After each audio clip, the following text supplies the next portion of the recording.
हुन्छ सबैजनालाई जय मसी शुभ बिहानी।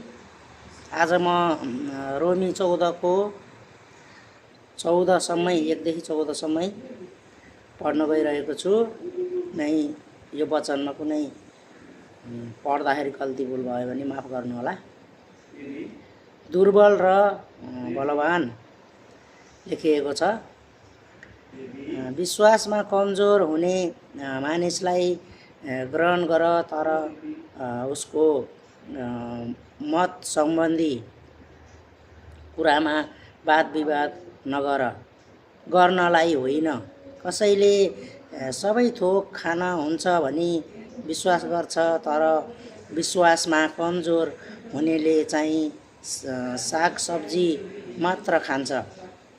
खानेले नखाने मानिसलाई तुच्छ नठानोस् र नखानेले खानेलाई दोष नलगाओस्, किनभने परमेश्वरले त्यसलाई ग्रहण गर्नुभएको छ। अर्काको चाकरलाई इन्साफ गर्ने तिमी को हौ? त्यो त आफ्नै मालिकको सामु खडा हुन्छ वा पतित हुन्छ। त्यो खडा गराइने छ किनभने त्यसका मालिकले त्यसलाई खडा गराउन सक्छ। कुनै मानिसले एउटा दिनलाई अर्को दिनभन्दा बढी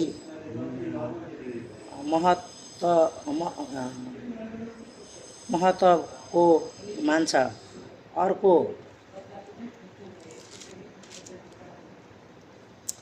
अर्को मानिसले सबै दिनलाई सामान्य ठान्छ।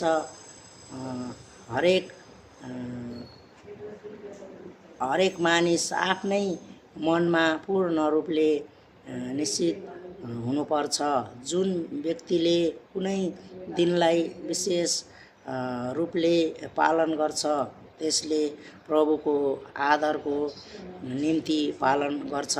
जुन व्यक्तिले खान्छ, त्यसले प्रभुको निम्ति खान्छ, किनकि त्यसले परमेश्वरलाई धन्यवाद दिन्छ। जुन व्यक्तिले खाँदैन, त्यसले परमेश्वरको आदरको निम्ति खाँदैन र परमेश्वरलाई धन्यवाद दिन्छ। हामी कोही पनि आफ्नै निम्ति खाँदै बाँच्दैनौँ र कोही पनि आफ्नै निम्ति मर्दैनौँ। यदि हामी